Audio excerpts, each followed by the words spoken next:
Кайырлы күн, құрметті достар! Добрый день, дорогие друзья! Областная ассамблея народа Казахстана и КГУ Қоғамдық келісім Акимата Кустанайской области специально для вас запускает серию онлайн-уроков для того, чтобы вы во время чрезвычайного положения в стране не только не забыли, что вы уже знаете, но и продвинулись в изучении государственного языка.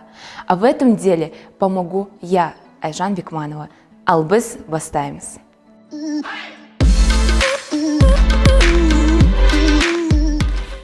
Для начала, друзья, начинаем с приветствия.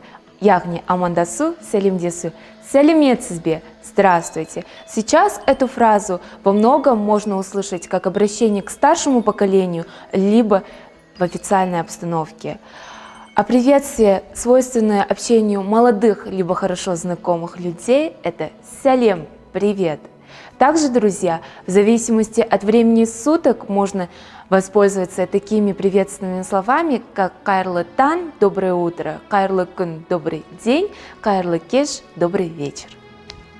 Дальше, друзья, любой житейский разговор начинается с вопросов. Самый популярный из них – «Қалайсың?» – «Как дела?».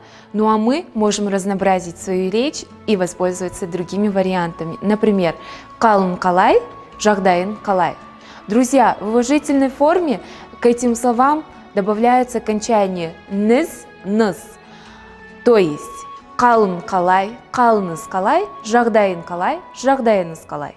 Ну а правда, на эти вопросы люди обычно отвечают однообразно. «Қалайсың?» – «Жақсы», «Как дела?» – «Хорошо». Ну а мы можем разнообразить свой ответ и тем самым отличиться. «Керемет» – «прекрасно», «Тамаша» – «превосходно», «Жаман» – «плохо», «Жаман емес» – «неплохо». Среди множества разнообразных ответов есть такой, которому нет аналогов в русском языке. И если вы не любите банальные ответы, то это точно для вас. Запоминайте, друзья. «Қалың қалай?» – «Бәрі де ойдағыдай». «Как дела?» Все как в мыслях, ну как все запланировал, так и получается. Ал ендеше достар, бәрі ойдағыдай болсын. Не стесняйтесь задавать вопросы и отвечать на них оригинально. Оставайтесь дома и учите казахский язык вместе с нами. Аман сау, жүздескенше.